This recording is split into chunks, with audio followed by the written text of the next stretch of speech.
Hallo liebe Zuschauer, wie immer geben wir euch einen Einblick zu dem, was euch in diesem Video erwartet. Das Video fängt in Izmir an, von dort verlassen wir die Mittelmeerküste und fahren quer durch die Türkei bis an die Schwarzmeerküste. Unterwegs besuchen wir unter anderem Ulubey Canyon. Ulubey Canyon und auch das Somulu. auch Somulu. das Kloster Sümela. Sümela. Sümela. Ja, und wir stoßen auf die Schwarzmeerküste bei Trabzon. Von dort fahren wir dann nach Ordu. Genau, von Ordu weiter, wie heißt es? Sinope, ne? Genau, bis nach Sinop. Sinop, okay. Genau. Und dann geht es ins Landesinnere, ja, genau. nach Safranbolu, Genau. eine sehr reizende Stadt. Das war sehr, sehr schön dort, ja. Wunderschön. Gut, Und dann fahren wir wieder Richtung Küste. Ne? wir fahren praktisch jetzt Richtung Istanbul und wir machen einen Halt in Izmit. Und dort erwartet uns wirklich eine sehr, sehr spontane und berührende Begegnung mit sehr, sehr lieben Menschen. Genau. Wir fahren dann weiter nach Istanbul, wo wir dann auch einen guten alten Freund aus alten Zeiten mit seiner Familie treffen. Genau. Zum Schluss besuchen wir die Stadt Edirne, bevor wir die Türkei verlassen und Richtung Bulgarien fahren. Wir hoffen, dass das Video wird euch auch gefallen. Wir freuen uns auf Likes und nein, das ist mal. Und ja, bis zum nächsten Mal dann. Bis zum nächsten Mal. Nach 2 Tagen in Şirince fahren wir weiter bis nach Izmir, wo wir auch wieder 2 Tage bleiben.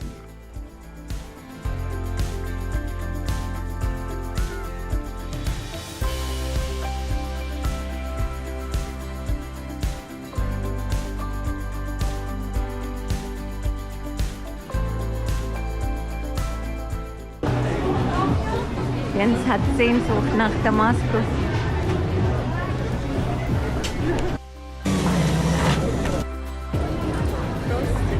Cheers.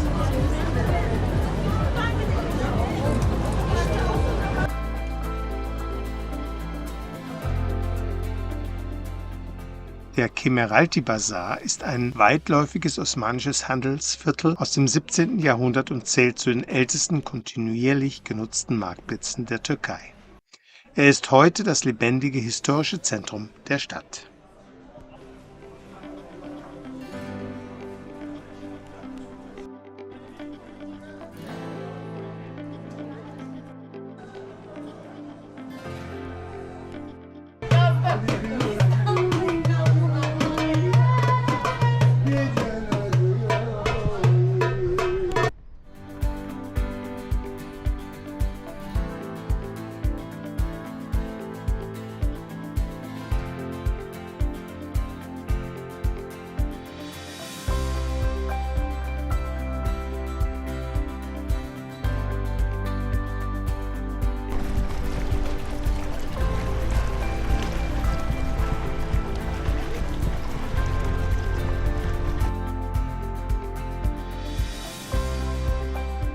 Izmir, das antike Smyrna, eine Stadt mit griechischer, römischer und türkischer Geschichte, entwickelte sich über Jahrtausende von einer ionischen Hafenstadt zu einem osmanischen Handelszentrum.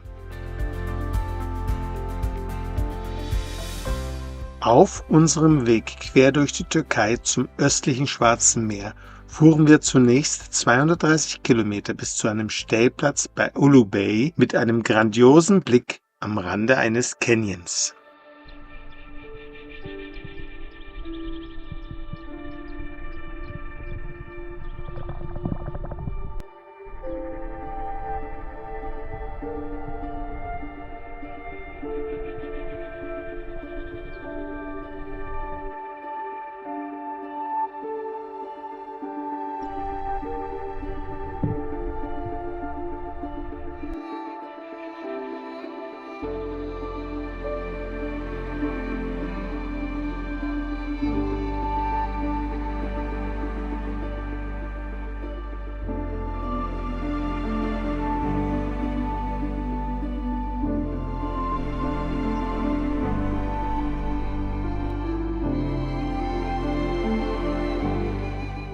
Vom Ulubei Canyon fuhren wir in 5 Tagen ca. 1300 Kilometer bis nach Trabzon am Schwarzen Meer. Dabei schauten wir uns unter anderem auch das Kloster Sümela bei Trabzon an.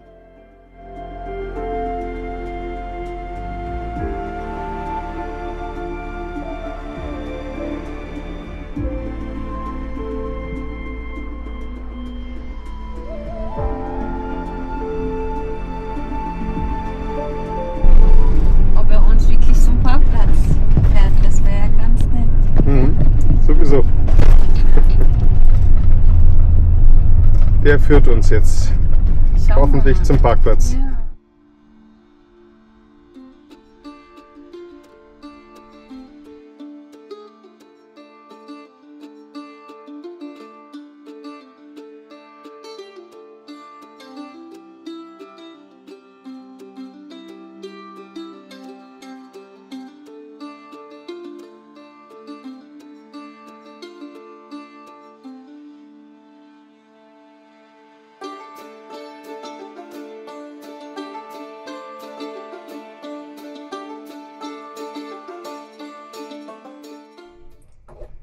Jetzt machen wir eine kleine Kaffeepause mit einem Kaffee, einem türkischen Kaffee, den wir in Izmir gekauft haben.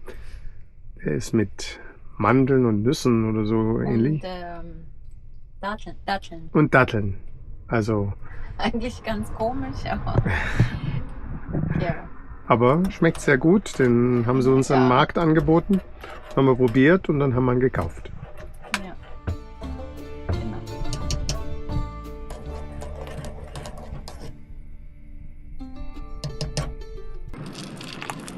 Und das ist ein Kuchen, den Rula vor 2 Tagen gemacht hat.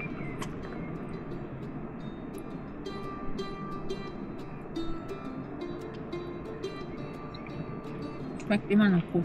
Mhm.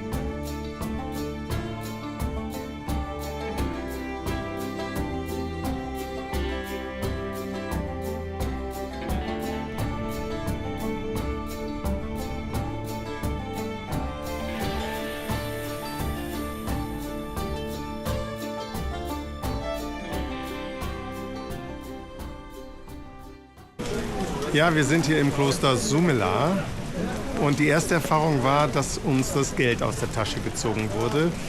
Lokale zahlen 200 Lira, wir müssen 20 Euro zahlen. Aber das ist ja in der Türkei an vielen offiziellen Orten so, leider. Die Menschen sind überall sehr, sehr freundlich, man fühlt sich sehr wohl, aber an offiziellen Stellen werden die Ausländer ausgenommen. So empfindet man das schließlich, zumindest. Vielleicht gibt es einen Grund, den wir nicht verstehen.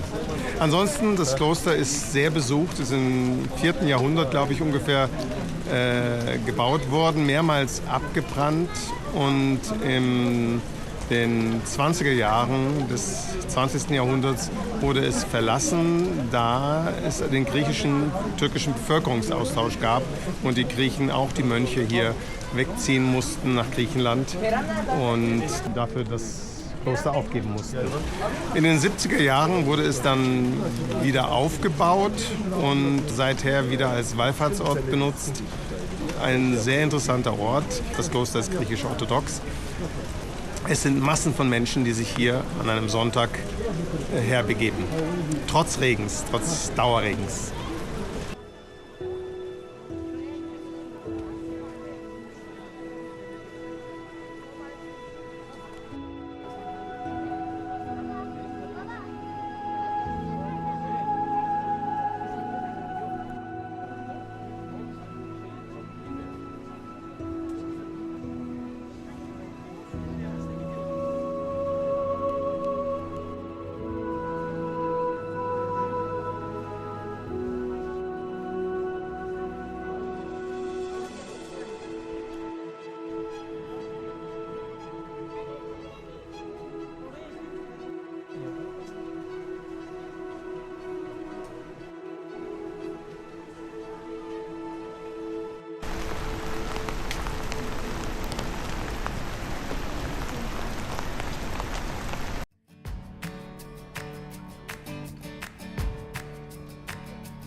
Rapson war im Mittelalter ein bedeutendes Zentrum des Kaiserreichs Trapezunt, das nach dem Fall Konstantinopels 1204 zu einem der letzten byzantinischen Machtpole am Schwarzen Meer wurde. Durch seine Lage an alten Handelsrouten zwischen Anatolien, Persien und dem Kaukasus entwickelte sich die Stadt zu einem strategischen Knotenpunkt für Handel und Diplomatie.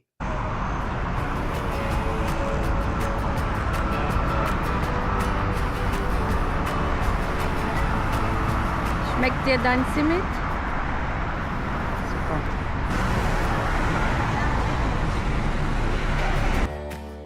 Von Rapson fuhren wir dann am Schwarzen Meer 175 Kilometer weiter nach Westen bis nach Ordu.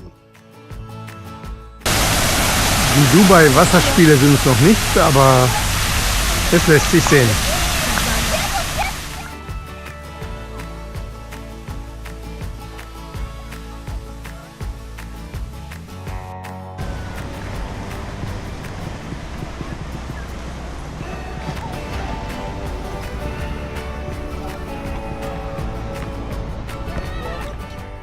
Von Ordu fahren wir dann in 2 Tagen am Schwarzen Meer weiter entlang bis nach Sinop. Das sind dann gut 300 Kilometer.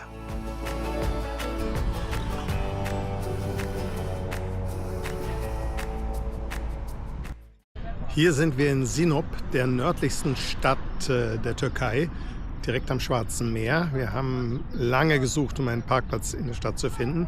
Es ist fast unmöglich. Heute ist Bayram oder Eid und der Verkehr war ziemlich stark. Ein bisschen außerhalb haben wir jetzt, aber nicht außerhalb. Es ist nur vielleicht eine Viertelstunde zu gehen, aber doch ganz gut. Haben wir jetzt einen Parkplatz gefunden, direkt am Wasser. Da es auch später ist, werden wir wahrscheinlich hier auch übernachten, das schauen wir noch. Aber ich glaube, wenn wir jetzt losgehen, werden wir sehr, sehr spät hier wieder ankommen. Und da macht es keinen Sinn, dass wir noch weiterfahren. Der Parkplatz liegt direkt am Wasser, aber natürlich auch an einer befahrenen Straße. Mal sehen, wie das heute Nacht ist.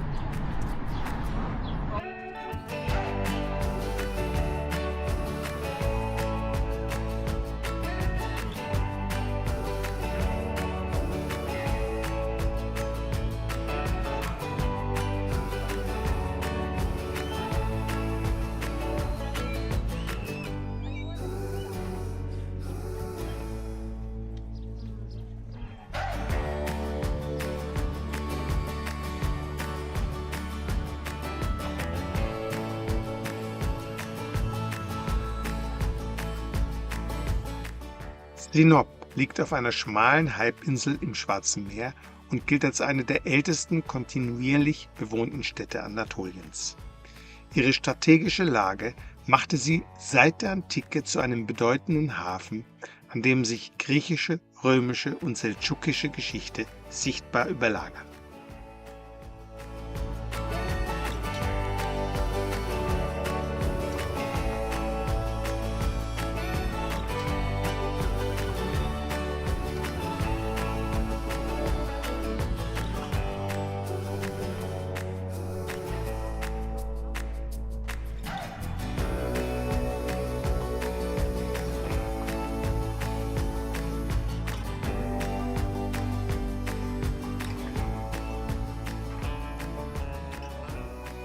Am nächsten Tag fahren wir zunächst noch einmal um die Halbinsel von Sinop herum, bevor wir nach Sinop, der nördlichsten Stadt der Türkei, auch den nördlichsten Punkt in der Türkei besuchen, den Leuchtturm Inceburun.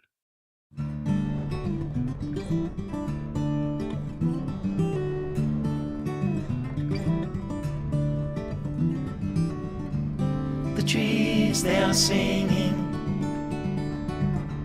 to the tune of a song, and the wind is gently ringing the bell that brings the morning, the welcome of the dawn.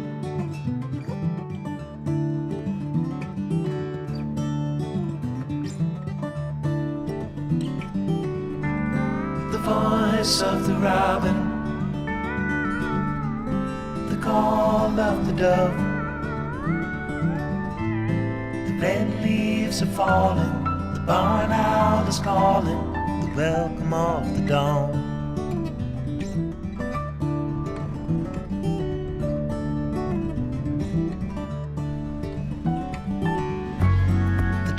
dogs will be howling in the early morning light.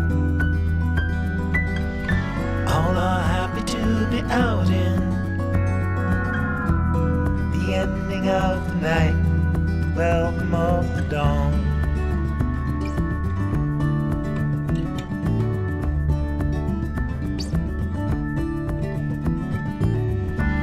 The nights are turning colder, soon the falling of the frost. Soon the summer will be over. You feel the change is closer at the welcome of the dawn.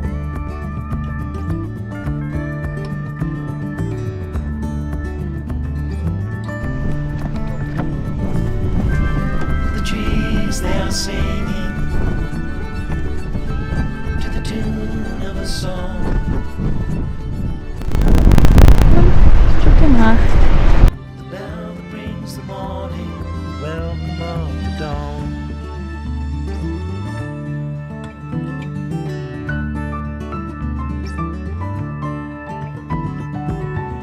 Though the warm days are over, they are not forever gone.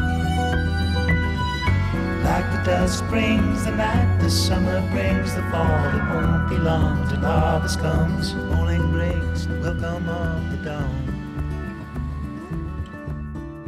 Nach dieser wunderschönen Wanderung entlang der Küste fahren wir noch circa 300 Kilometer weiter ins Landesinnere bis nach Safranbolu. So, wir sind jetzt, oder wir waren unterwegs und wollten eine Pause machen, Mittagessen. Und die ganze Gegend hier ist eine Knoblauchgegend, weil die ganze Straße entlang waren diese kleinen Bauern, kleinen Stände, wo sie ihre Knoblauch direkt vom Feld wahrscheinlich verkauft haben. Und jetzt schaue ich nach links und ich sehe, dass wir direkt neben ein Knoblauchfeld geparkt haben. Aus Versehen. Es riecht echt nicht nach Knoblauch. Und die zwei Damen dort arbeiten im Feld. Ja, also für Knoblauchliebhaber, hier ist Paradies. So, heute ist Sonntag und es gibt zum Brunch, wahrscheinlich später als Brunch, Kuchen. Den habe ich gestern Abend, ich glaube um 10 Uhr, halb 11, angefangen zu backen. Kuchen backen heißt beim ja so dieser Art an Leben heißt für mich Kühlschrank aufmachen, was habe ich, alles zusammen kombinieren und dann im Backform reinschmeißen und dann backen. Das ist jetzt das Ergebnis. Mal schauen, wie das drinnen ausschaut. Bin ich gespannt. Das ist Apfel, Blueberry, ein bisschen Nutella von Jens. Jens kauft immer wieder mal. Sollte keiner wissen. Und ja, wie gesagt, alles zusammen. Saftig. Und ein bisschen Marmelade habe ich gemacht, das selbstgemachte Marmelade, Aprikosenmarmelade. Jetzt ist auch in der Türkei Aprikosensaison. Es ist da und das habe ich dann ausgenutzt und Marmelade gemacht. Also einen guten. Das hier ist unser Stellplatz in Safranbolu, einer kleinen Stadt in Zentralanatolien bzw. im Norden Zentralanatoliens. Wir sind gestern Abend hier angekommen und haben gut übernachtet. Heute wollen wir uns die Stadt anschauen. Die Stadt gehört zum UNESCO-Weltkulturerbe und das liegt wahrscheinlich vor allem an der einzigartigen Architektur der Fachwerkhäuser. Interessant ist, wie in vielen Teilen der Türkei auch, dass hier diese Stadt zu einem beträchtlichen Teil bis 1922/23 griechisch war und die Bevölkerung dann mit dem Vertrag von Lausanne 1923 ausgetauscht wurde. Die Griechen gingen nach Griechenland, Türken wurden hier angesiedelt.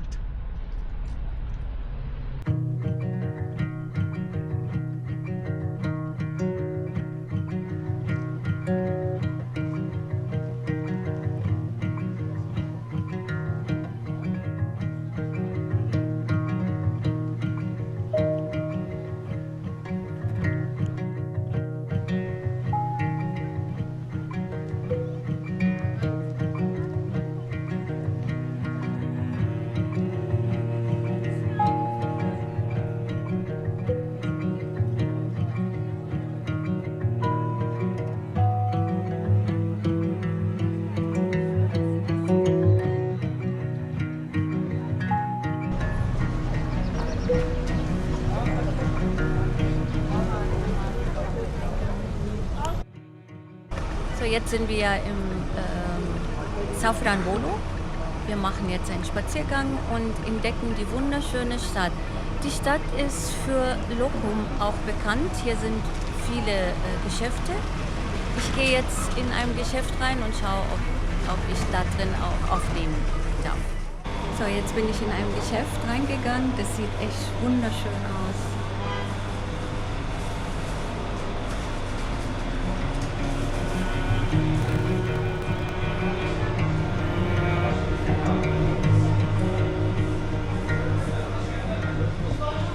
Da werde ich bestimmt irgendwas kaufen. So, und das habe ich jetzt gekauft. Lokum, Turkish Delight. Eigentlich, es gibt überall in Deutschland, aber wir haben die Hoffnung, dass es hier besser schmeckt.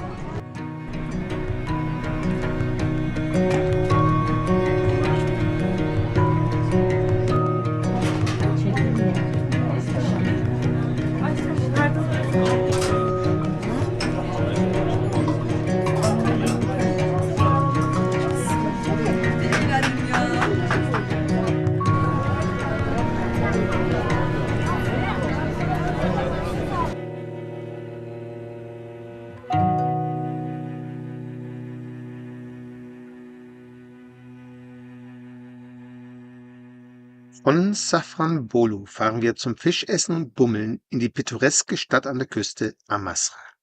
Danach übernachten wir auf einem Picknickplatz in Bartin, um am Nachmittag des folgenden Tages in die wirklich interessante und unspektakuläre Küstenstadt Alapli zu fahren.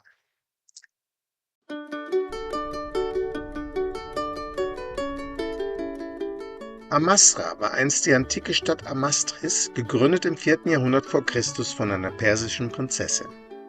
Die Lage der Stadt auf einer schmalen Halbinsel machte sie über Jahrhunderte zu einem begehrten Hafen für römische, byzantinische und genuesische Macht.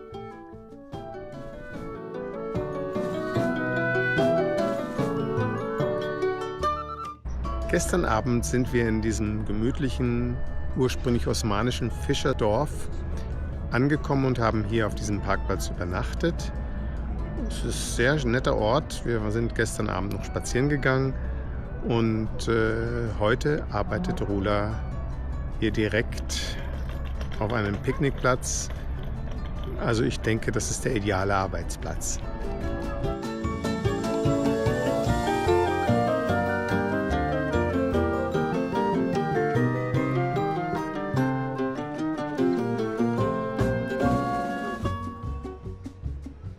Von Alapli fahren wir ca. 170 Kilometer bis nach Izmit, der Region, aus der unsere Freundin Özlem kommt. Als Özlem erfuhr, dass wir in ihrer Heimat sind, wurden wir spontan, total herzlich von unserem Stellplatz abgeholt und eingeladen.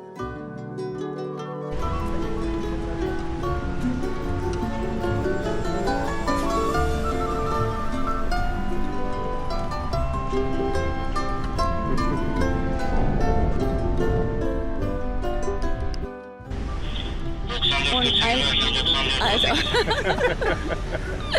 Türkei, Polizei, super. super. Ja, wir sitzen hier zusammen mit Erdal und Berkal. Ich weiß nicht, ob ich es richtig sage. Ja? Und wir essen hier Knafe. Rula und ich kennen das sehr stark aus Syrien, aber wir sind jetzt gespannt, wie das hier in der Türkei schmeckt. Angeblich ist das hier der beste Laden dazu. Am Abend findet dann noch im Sommerhaus der Familie eines von Özlems Brüdern ein Grillabend statt und der Bruder bereitet Kümalu Pide vor. Fast die gesamte Familie, mit Ausnahme von Özlem selbst natürlich, ist anwesend.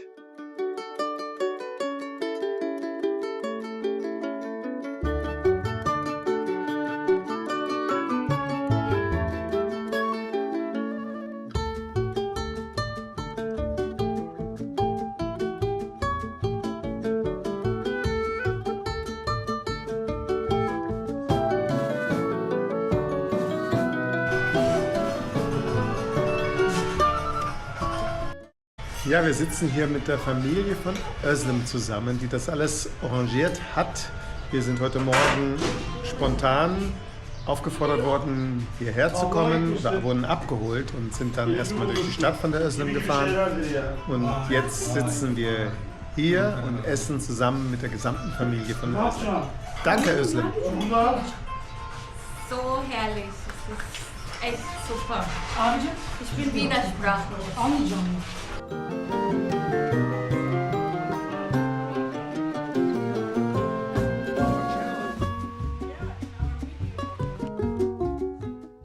Am späten Abend fahren wir noch ca. 110 Kilometer weiter bis zu einem geeigneten Stellplatz in Istanbul. So, jetzt verlassen wir Asien und fahren wieder zurück nach Europa. Erstmal zum europäischen Teil Istanbuls.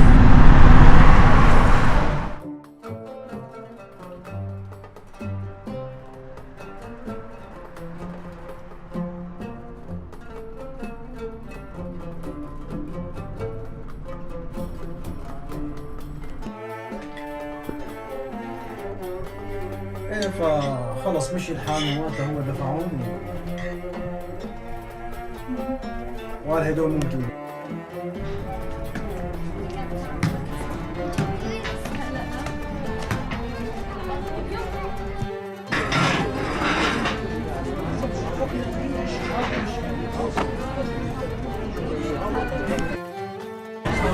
Ja, wir sitzen hier in Istanbul zusammen mit Tarek, Safa und Mari.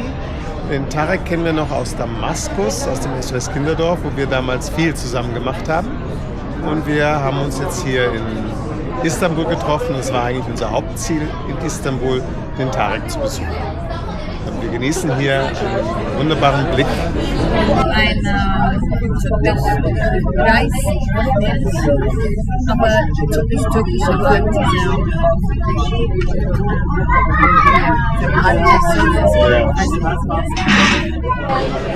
Habe ich jetzt erstmal bestellt, das schmeckt sicher ganz gut.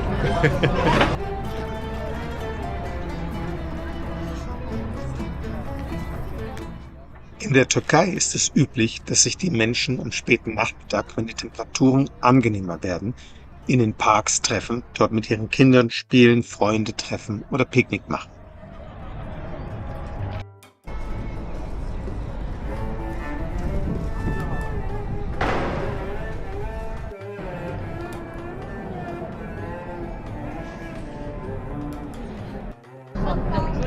Welche verschleierte Frau ist das nur hier? Das ist Tiroler.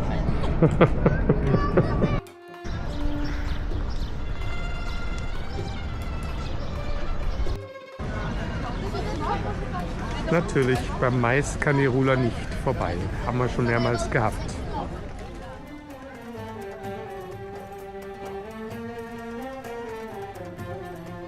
Istanbul wurde im 7. Jahrhundert vor Christus als griechische Kolonie Byzantion gegründet und entwickelte sich dank ihrer Lage am Bosporus früh zu einem bedeutenden Handelszentrum.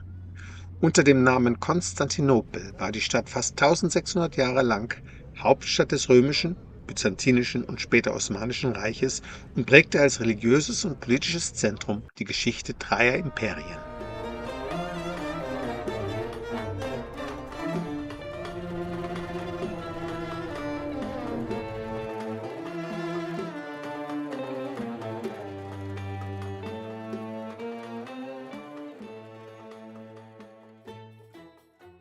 Von Istanbul fuhren wir ca. 270 Kilometer bis nach Edirne, der Stadt im Dreiländereck Griechenland, Bulgarien und der Türkei.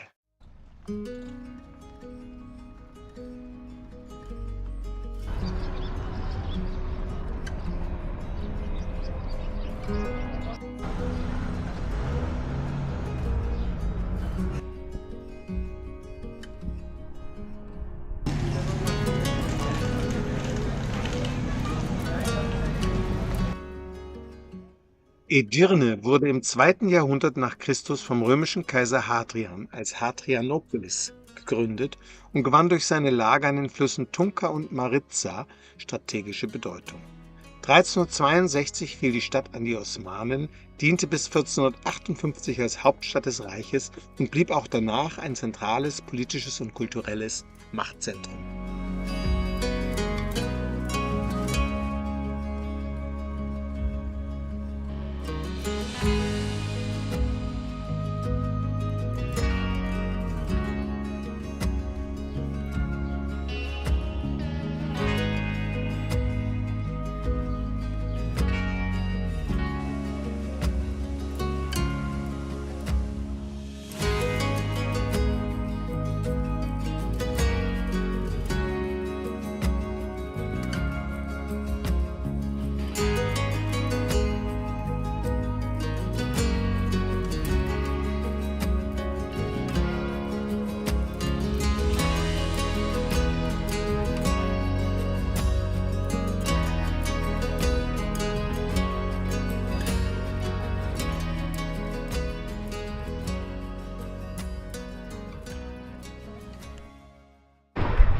So, wir wollen jetzt ein bisschen eine Art Zusammenfassung Zur Türkei noch geben. zur Türkei. Ja. Genau. Wir hatten hier eine wunderschöne Zeit. Also wir waren jetzt 2,5 Monate in der Türkei und wir haben die Zeit sehr genossen. Es war wirklich ein faszinierendes Land. Ja. Für mich persönlich, ich war sehr, sehr glücklich, sehr begeistert. Jens kennt die Türkei mehr oder du hast mehr Informationen über die Türkei gehabt. Ich nicht. Ich gehöre zu den Beginners und deswegen umso mehr habe ich alles richtig, richtig genossen. Sehr. Und ich habe viel jetzt über die Geschichte der Türkei, über die urige Geschichte der Türkei gelernt und ich hoffe oder wir hoffen, wir könnten in unserer Reihe an Videos euch auch einen Teil davon rüberbringen. Vermitteln. Ja, Mhm. genau. Es gab auch ein paar kleine Kritikpunkte. Der Ja. eine war der Müll. Ja, das war leider. Und wie gesagt, vielleicht von anderen Videos habe ich das Thema immer erwähnt. Ich nehme das persönlich, weil ich erwarte von meinen Fellow-Menschen, dass sie auch ihre Natur, ihr Land, nicht nur ihr Land. Die Natur ist die rote Linie für mich. Man darf die Natur nicht Vergewaltigen, ja. belasten, etwas Ungutes tun. Das hat mich sehr, sehr verletzt in der Türkei. Weil das war teilweise unerklärlich eigentlich. Ja, weil das Land ist so schön. Es gibt so viele schöne Ecken und es ist schade, wenn dann Ja, Müll da herumliegt. ja. Das ist Aber es. egal, das ist Schwamm drüber. Schwamm drüber. Und Schwamm drüber deine... Ja, meine kleine Kritik bezieht sich auf die doppelten Preise oder dreifachen, vierfachen Preise für Touristen. Gut, ist so, kann man nicht ändern. Ja, aber das ärgert. Ärgert ein bisschen, genau. Aber die Schönheit des Landes löscht alles dann und man erinnert sich nur an die wunderschönen Begegnungen, die Freundlichkeit der Menschen, alles. Ja. Alles war wunderschön. Genau. Und jetzt geht es dann weiter in Richtung Bulgarien und dann Rumänien, Ungarn, Österreich nach Hause. Und dann die nächste Reise wird dann erst wieder im Herbst sein. Aber ich hoffe, ihr seid in der Rückreise noch weiterhin mit dabei. Ja. Bei der Rückreise. Kommt noch ein. Kommt Den noch einen oder anderen. eine Episode wird noch kommen. Genau. Alles klar. Also, dann macht's gut. Ciao, ciao.